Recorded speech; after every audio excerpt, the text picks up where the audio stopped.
ইল্লাল্লাহ, একমাত্র আল্লাহর সঙ্গে সম্পর্ক জুড়ে দিলাম। এই কালেমার অর্থ এটাই, আমার নামাজের রব যিনি, আমার রাজনীতির রব তিনি, আমার যাকাতের রব যিনি, আমার অর্থনীতির রব তিনি, আমার হজের রব যিনি, আমার পার্লামেন্টের রব তিনি, আমার যাকাতের রব যিনি, আমার কোর্ট কাচারের রব তিনি, আমার কোরবানির রব যিনি, আমার সংবিধানের রব তিনি। জীবনের সব ক্ষেত্রে রব আমার একজনই। আরে মসজিদেও আল্লাহ, মাদ্রাসায়ও আল্লাহ, মাহফিলেও আল্লাহ, খানকায়ও আল্লাহ, তাবলীগেও আল্লাহ, মার্কাজেও আল্লাহ, রাষ্ট্রেও আল্লাহ, রাজনীতিতেও আল্লাহ, অর্থনীতিতেও আল্লাহ, বিচার আচারেও আল্লাহ, আইন কানুনেও আল্লাহ, শিক্ষা দীক্ষায় আল্লাহ, সভ্যতায় আল্লাহ, সংস্কৃতিতেও আল্লাহ, বিনোদনেও আল্লাহ। জীবনের সব ক্ষেত্রে শুধু আল্লাহ আল্লাহ আল্লাহ। নামাজ পড়তে পারবে আল্লাহ নীতি মেনে, কোনো আপত্তি হবে না। কিন্তু বিচারকের সামনে গিয়ে যদি বলে, হে মহামান্য বিচারক, হে জাজ, হে জাস্টিস, হে ম্যাজিস্ট্রেট, আমাকে আল্লাহর কালাম দিয়ে বিচার করে দেন না, তখন তাকে বলা হবে, তোর এত বড় সাহস, তো আমাদের আইন মানিস না, আমাদের বিচার নিয়ে তোর দিলে সন্তুষ্টি কাজ করে না, তো আমাদের আইনকে বাতিল করে আল্লাহর আইনে বিচার চাস, এবং তুই বলছিস তোরে কোরআন দিয়ে বিচার করতে হবে। পক্ষে গেলেও মানিস, বিপক্ষে গেলেও মানিস, কারণ দুনিয়ার সবাই তোরে ঠকাতে পারে, আল্লাহ ঠকাবে না। দুনিয়ার সব আইনে ভুল থাকতে পারে, আল্লাহর আইনে ভুল থাকতে পারে না।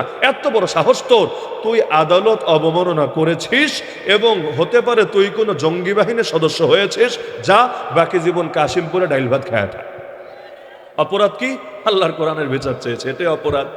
ওরা যা মনে চায় হারাম করবে, হালাল করবে, এটা নিয়ে কিছু বললেও আপনারে মারতে তেরে চলে আসবে। যেমন ধরেন, বেশ্যাখানা খুলে রাখবে, আল্লাহ করেছেন হারাম, ওরা করে দিয়েছে হালাল। আপনি যদি বলেন বেশ্যাখানা বন্ধ করতে হবে, এর দুয়ারে তালা লাগাতে হবে, প্রয়োজনে গণভবনের মতো, গণভবনে যা করেছে পাবলিক, যে এরও এই বেশ্যাখানারও ইট দেয়াল থেকে শুরু করে সব ধসিয়ে দিতে হবে, খুলে আনতে হবে, তখন বলবে আস্ত জঙ্গি একটা পাওয়া গিয়েছে। কেন? কারণ সরকারের হালালকে সে হারাম করতে এসেছে, অথচ আল্লাহ কিন্তু হারামি করে দিয়েছিলেন সরকার হালাল করার আগে। তাহলে জীবনের সব ক্ষেত্রে আল্লাহরে মানে কোথায়? এই যে 21শে ফেব্রুয়ারি ভাষা শহীদদের স্মরণে, এখন তো দিন, গতকাল রাতেই তো 12টার সময় না ঘুমিয়ে কষ্ট করে গিয়ে উপস্থিত হয়েছে এবং শহীদ মিনারে ফুল দিয়েছে, তাই না? শহীদ মিনারে ফুল দিয়েছে, তাও খালি পায়ে গিয়ে। জুতা পায়ে দিলে আবার পাপ হবে, কবরের মধ্যে মায়ের হবে, মায়ের। এজন্য জুতা মোবারক খুলে খালি পায়ে গিয়ে ফুল মোবারক দিয়ে চলে এসেছে। সারাদিন যত ফুল দেওয়া হবে, সন্ধ্যাবেলা এগুলো ঝাড়ু দিয়ে নিয়ে আবার ডাস্টবিনে ফেলে দিবে। কবরে পার্সেল করবে না, কবর ফুটা করে ফুলগুলো কবরে ঢুকায় দিবে না। সারাদিন বসে যত লাখ টাকার না কোটি কোটি টাকার ফুল দেওয়া হবে, ফুলগুলোর পরিণতি হবে ঝাড়ুর বাড়ি খেয়ে ডাস্টবিনে গিয়ে পড়তে হবে। আরে কি লাভ হলো এই ফুলগুলো দিয়ে? অনেকের চেতনায় এখন আঘাত লাগবে, কিন্তু একটাবার নিজের বিবেককে জিজ্ঞাসা করেন, যেই দেশে এখনো 4 কোটির বেশি মানুষ দারিদ্র সীমার নিচে বসবাস করে, যদি এমন হতো এই দেশে টাকা রাখার জায়গা নাই, সবাই খুব সুখে আছে, অনেক বেশি সম্পদ নিয়ে বসে আছে, তাহলে যা মনে চায় করো, টাকা রাখার যেহেতু জায়গা নাই, যেখানে মনে চায় ঢালো, তাও নয়তো একটা ব্যাপার স্যাপার ছিল। কিন্তু যেই দেশে এখনো 4 কোটির বেশি মানুষ দারিদ্র সীমার নিচে আছে, এখনো কত মানুষ নুন আনতে গেলে পান্তা ফুরিয়ে যাচ্ছে, আরে সব মানুষের আলোচনা রাখেন, এই বাংলাদেশের আলেম সমাজ এখনো কি পরিমাণ কষ্টে আছে। এখনো এই দেশের গ্রামাঞ্চলে অধিকাংশ আলেমের মাসিক বেতন কত? 2,000, 3,000, 5,000, 6,000 বেতন কত? তার চাইতে বড় কথা হলো বাকি কত, বাকি কয় মাসের বেতন কত, এর চাইতে 6 মাস বাকি, 10 মাস বাকি, 8 মাস বাকি। তাহলে এই যদি হয়, দেশের সবচাইতে সম্মানিত যারা, তাদের মধ্যে অন্যতম যে আলেম সমাজ, তাদের পরিণতি, অন্যদের পরিণতি আর নাই বা বললাম। তাহলে যেই দেশে এখনো মানুষ অভাবে আছে, ওই দেশের মানুষ অপচয় করে কিভাবে? আর কেউ পারলে আমাকে বিজ্ঞান দিয়ে বোঝাক, ধর্ম রাখেন, ধর্মরে সাইডে রাখেন, বিজ্ঞান দিয়ে আমাকে বোঝাক, হুজুর 10 কেজি ফুল দিলে কবরে 10 দিন সুখ থাকে, আর ফুলের পরিমাণ 1 মন হলে মোটামুটি 2 মাস মায়ের পিঠ বন্ধ থাকে, কবরে আয়নাঘরে ঢুকায় না, নিয়া ওই আলাদা ইলেকট্রিক চেয়ারে বসে শক্তকও দেয় না ফেরেশতা, এবং আরও যারা আছে তারা তারে মারে টারে না, সাপও কামড়ায় না, বিচ্ছুও সবল দেয় না, আলহামদুলিল্লাহ। তাহলে আমি তাশকিল করব, প্রত্যেক ওয়াজে গিয়ে গিয়ে বলবো, ভাই আর কিছু পারেন বা না পারেন, অমুক দিনে শহীদদের স্মরণে ফুল দিয়েন। কেন? ফুল দিলে কবরে সুখ হবে, ফুল দিলে কবরে শান্তি হবে। কিন্তু ধর্ম রাখেন, বিজ্ঞান দিয়ে এমন কোনো উদ্ভট যুক্তি কেউ কোনোদিন প্রমাণ করতে পারবেন? যদি না পারেন, তাহলে ফুল দিয়ে কি লাভ হবে? লাভটা কি আমাকে বোঝান। হ্যাঁ, এই টাকাগুলো দিয়ে যদি শহীদদের ফ্যামিলির সেবা করা হতো। তাদের ফ্যামিলি নাই, এ আবু সাইদ চলে গেছে, তার পরিবার নাই, মুগ্ধ চলে গেছে, তার পরিবার নাই, সালাম, বরকত, রফিক, জব্বার শহীদ হয়েছে সেই আন্দোলনে, ভাষা আন্দোলনে, কিন্তু তাদের আত্মীয় স্বজন কেউ না কেউ দুনিয়াতে নাই, অবশ্যই আছে।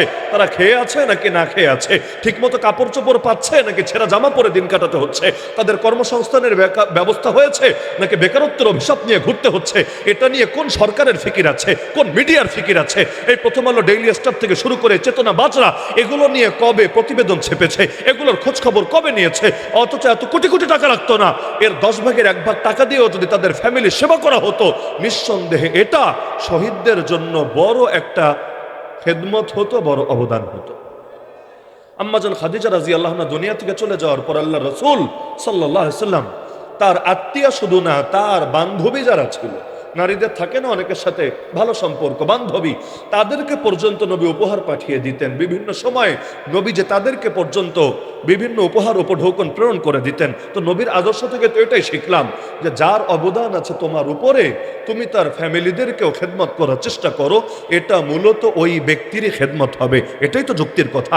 আপনি যদি কোনো আলেমকে ভালোবাসেন, সেই আলেম মিথ্যা মামলায় কারাগারে পড়ে আছে, মহাব্বতের দাবি এটাই হবে, একদিকে তার মামলা লড়ানোর চেষ্টা করবেন, আরেকদিকে তার ফ্যামিলির খোঁজ খবর রাখবেন। এটাই যুক্তির দাবি, এটাই বিবেকের দাবি। আল্লাহ রাসূল চলে গেছেন, কিন্তু তার আহলে বাইতকে মহাব্বত করি না কি করি না? এমনকি আমরা নামাজে দুরূদ শরীফেও শুধু নবীর জন্য না, তার ফ্যামিলির জন্য দোয়া করি না কি করি না? আল্লাহুম্মা সাল্লি আলা মুহাম্মাদ ওয়া আলা আলি মুহাম্মাদ।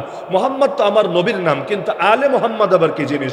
আলে মুহাম্মাদি আহলে বাইতুন নবী, আল্লাহর রাসূলের আহলে বাইত যারা, নবীর ফ্যামিলির সদস্য যারা, তা আহলু বাইতুন নবীর জন্য দোয়া করি কেন?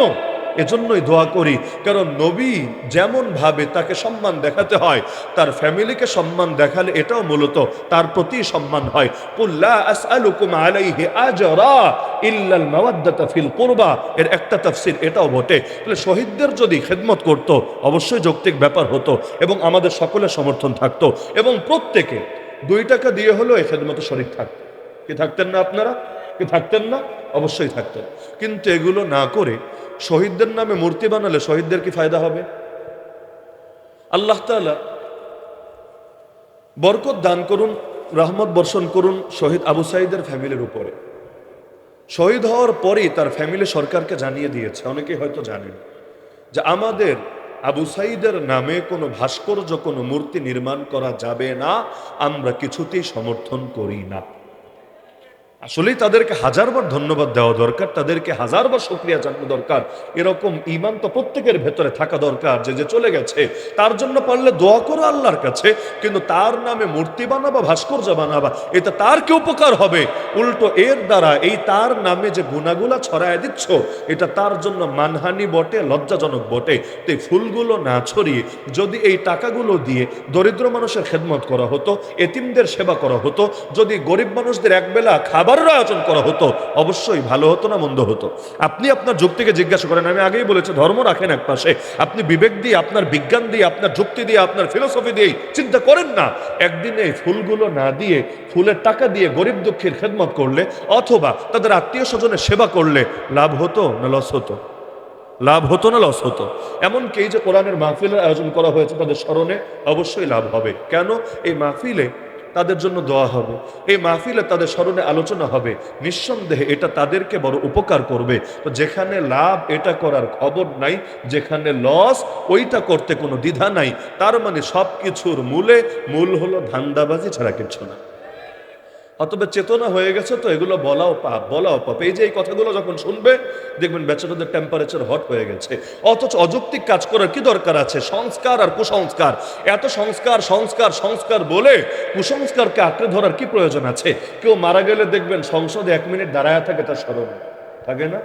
আচ্ছা 1 মিনিট না 10 মিনিট দাঁড়ায় থাকলে কবরে কয়দিন সুখ হয় আমারে বলেন? যদি বলতে পারেন যুক্তি দিয়ে, তর্ক দিয়ে, আমি দাঁড়ায় থাকবো, প্রয়োজনে আমার সব শ্রোতাদেরকে নিয়ে, যত শ্রোতা আছে না, বলবো শহীদদের স্মরণে, মৃতদের স্মরণে 1 মিনিট না ভাই 1 ঘন্টা খাড়ায় থাকেন, প্রয়োজনে মাথা নিচে দিয়ে পা উপরে দিয়ে খাড়ায় থাকেন, যেভাবে পারেন। কারণ আপনি খাড়ায় থাকার দ্বারা, আপনি নীরব থাকার দ্বারা যদি তার কবরে ফায়দা হয়, কেন থাকবেন না? আপনি শহীদদের জন্য এতটুকু করবেন না? এটা তো আসলে হওয়া উচিত না। কিন্তু যদি এতে ফায়দা না থাকে, কেন করা হবে? অনর্থক কাজ করা কোনো সচেতন মানুষের শান হতেই পারে না। তো তো বলছিলাম যে আল্লাহ রসুল সাল্লাল্লাহু আলাইহি সাল্লাম শুধু ইসলাম প্রচার করতে এসেছেন নাকি প্রতিষ্ঠাও করতে এসেছেন? তিনি শুধু হক মাবুদের উপরই লোকে ঈমান আনবে এতটুকুই দাওয়াত দেন নাই। হক মাবুদকে ধরবে, বাতিল মাবুদকে ছাড়বে। হক মাবুদকে ধরবে, বাতিল মাবুদকে ছাড়বে। আগে ছাড়বে পরে ধরবে। লা ইলাহা, সব বাতিলরে ছেড়ে দিলাম, ইল্লাল্লাহ, একমাত্র আল্লাহর সঙ্গে সম্পর্ক জুড়ে দিলাম। এই কালেমার অর্থ এটাই, আমার নামাজের রব যিনি, আমার রাজনীতির রব তিনি, আমার যাকাতের রব যিনি, আমার অর্থনীতির রব তিনি, আমার হজের রব যিনি, আমার পার্লামেন্টের রব তিনি, আমার যাকাতের রব যিনি, আমার কোর্ট কাচারের রব তিনি, আমার কোরবানির রব যিনি, আমার সংবিধানের রব তিনি। জীবনের সব ক্ষেত্রে রব আমার একজনই। আরে মসজিদেও আল্লাহ, মাদ্রাসায়ও আল্লাহ, মাহফিলেও আল্লাহ, খানকায়ও আল্লাহ, তাবলীগেও আল্লাহ, মার্কাজেও আল্লাহ, রাষ্ট্রেও আল্লাহ, রাজনীতিতেও আল্লাহ, অর্থনীতিতেও আল্লাহ, বিচার আচারেও আল্লাহ, আইন কানুনেও আল্লাহ, শিক্ষা দীক্ষায় আল্লাহ, সভ্যতায় আল্লাহ, সংস্কৃতিতেও আল্লাহ, বিনোদনেও আল্লাহ। জীবনের সব ক্ষেত্রে শুধু আল্লাহ আল্লাহ আল্লাহ। রুহের জগতে আল্লাহ প্রশ্ন করেছেন, আমি কি তোদের রব না? আমরা বলেছি অবশ্যই আল্লাহ, আপনি আমাদের রব। মরার পরে প্রথম প্রশ্নই করা হবে, মান রব্বুকা, কে তোর রব? আমরা বলবো ইনশাআল্লাহ, ইনশাআল্লাহ বলবো রব্বি আল্লাহ, আল্লাহ আমাদের রব। জন্মের পরে আজান শোনানো হয়েছে, ইকামত শোনানো হয়েছে, ডান কানে এবং বাম কানে বুঝিয়ে দেওয়া হয়েছে আল্লাহই রব, আল্লাহই বড়, আল্লাহ ছাড়া কোনো মাবুদ নাই, দ্বিতীয় কোনো মাবুদ হতেই পারে না। এই যে ঘোষণা দিয়ে দেওয়া হয়েছে ডান কানে আর বাম কানে, আজান ইকামত হয়ে গেছে, নামাজটা খালি বাকি আছে। এজন্য জানাজার নামাজে আজান লাগে না, ইকামত লাগে না, কারণ আজান ইকামত তো হয়ে গেছে। মাঝখানে অল্প সময় নিয়ে বান্দা দুনিয়াতে এসেছে, তো যেহেতু শুরুতেও আল্লাহ, শেষেও আল্লাহ, মাঝখানেও সে আল্লাহর সাথে সম্পর্ক জোরে রাখতে হবেই হবে। হ্যাঁ, নবীজি ইসলাম প্রতিষ্ঠা করতে এসেছেন, ভালো কথা, কিন্তু করেছেনটা কিভাবে? নবী যেভাবে করেছেন আমাদেরও তো সেভাবেই করতে হবে। কারণ কালেমার মধ্যে তো আমরা দুই অংশে এটাই মেনেছি, লা ইলাহা ইল্লাল্লাহ, হুকুম মানবো আল্লাহর, মুহাম্মদ রাসূলুল্লাহ, তরিকা অনুসরণ করব আল্লাহ রসুল মুহাম্মদ সাল্লাল্লাহু আলাইহি ওয়াসাল্লামের। যেহেতু হুকুম আল্লাহর, তরিকা নবীজির। আল্লাহ বললেন নামাজ কায়েম করো, আকিমুস সালাহ, কায়েম করবে কিভাবে? যথাযথভাবে নামাজ আদায় করবে কিভাবে? আল্লাহ বিস্তারিত বলে দেন নাই। পুরো কোরআন ঘেটেও জাস্ট 2 রাকাত নামাজ, তাকবীরা তাহরিমা থেকে সালাম পর্যন্ত কিভাবে পড়তে হয় আপনি ডিটেইল বের করতে পারবেন না। কিছু অংশ পাবেন, কিছু অংশ পাবেন না। 2 রাকাত নামাজ পড়তেও নবীর অনুসরণ লাগে, নবীর সুন্নাহ লাগে। নবী নিজে নামাজ পড়ে দেখিয়ে দিলেন, সাল্লু কামা রাআইতুমুনি উসাল্লি, উম্মত সালাত আদায় করো যেভাবে আমাকে সালাত আদায় করতে দেখেছো। আল্লাহ বললেন হজ করা লাগবে, ওয়ালিল্লাহি আলান নাস হিজ্জুল বাইতি মান ইসতাতা ইলাইহি সাবিলা, সামর্থ্যবানদের জন্য বাইতুল্লাহর হজ ফরজ করা হয়েছে। কিন্তু হজ করবে কিভাবে? আরাফায় কবে যাবে, মিনায় কবে যাবে, মুজদালিফায় কবে যাবে, আরে তাওয়াফ কিভাবে করবে, সাই কিভাবে করবে, শয়তানরে পাথর কিভাবে মারবে, কত কিছুর তো দরকার আছে। আল্লাহ রাসূল শিখিয়ে দিলেন, খুযু আন্নী মানাসিকাকুম, খুযু আন্নী মানাসিকাকুম, হে উম্মত আমার থেকে শিক্ষা গ্রহণ করো কিভাবে তোমাদের হজ আদায় করতে হবে। তাহলে হুকুম দেন আল্লাহ, তরিকা শেখান কে? মুহাম্মাদুর রাসূলুল্লাহ সাল্লাল্লাহু আলাইহি ওয়াসাল্লাম। আল্লাহ বললেন জিহাদ করা লাগবে, ওয়াকাতিলুহুম হাত্তা লা তাকুনা ফিতনা ওয়া ইয়াকুনা দ্বীনু কুল্লুহু লিল্লাহ। যতদিন ফিতনা নির্মূল না হবে এবং আল্লাহর জমিন, আল্লাহর দ্বীন বিজয়ী না হবে, ততদিন পর্যন্ত বাতিল অপশক্তির বিরুদ্ধে লড়াই চলবেই চলবে। কিন্তু জিহাদ হবে কিভাবে? নবী শিখিয়ে দিলেন, উম্মত আমার বদর দেখো, উহুদ দেখো, খন্দক দেখো, তাবুক দেখো, হুনাইন দেখো, 47টা গাজওয়া দেখো, আর 27টা গাজওয়া দেখো, 47টা সারিয়া দেখো। আমার জীবনী দেখে দেখে তোমরা শেখো কিভাবে তোমাদেরকে জিহাদের আয়াতের উপর আমল করতে হবে। হ্যাঁ, আল্লাহ বলে দিলেন শুধু কাফেরের বিরুদ্ধে জিহাদ না, মুনাফিকের বিরুদ্ধেও জিহাদ করা লাগবে। ইয়া আইয়ুহান নবী জাহিদুল কুফারা ওয়াল মুনাফিকিন। তো মুনাফিকদের বিরুদ্ধে জিহাদ হবে কিভাবে? কাদিয়ানের বিরুদ্ধে জিহাদ, ওই লালনবাদীদের বিরুদ্ধে জিহাদ, ওই সেকুলারদের বিরুদ্ধে জিহাদ, ওই নাস্তিক্যবাদীদের বিরুদ্ধে জিহাদ। তাহলে এই যে দুনিয়ার যত অপশক্তি আছে যেগুলো কাফের, কাফেরের বিরুদ্ধে জিহাদ তো ক্লিয়ার, মুনাফিকের বিরুদ্ধে জিহাদ হবে কিভাবে? আল্লাহ তাআলা নবী এটাও শিখিয়ে দিলেন আমাদেরকে যে কাফেরের বিরুদ্ধে জিহাদ হবে ময়দানে সশস্ত্রভাবে, মুনাফিকের বিরুদ্ধে জিহাদ হবে দলিল দিয়ে, প্রমাণ দিয়ে, ইলম দিয়ে, যুক্তি দিয়ে, তর্ক দিয়ে, ওদের ভণ্ডামির মুখোশ উন্মোচনের মাধ্যমে।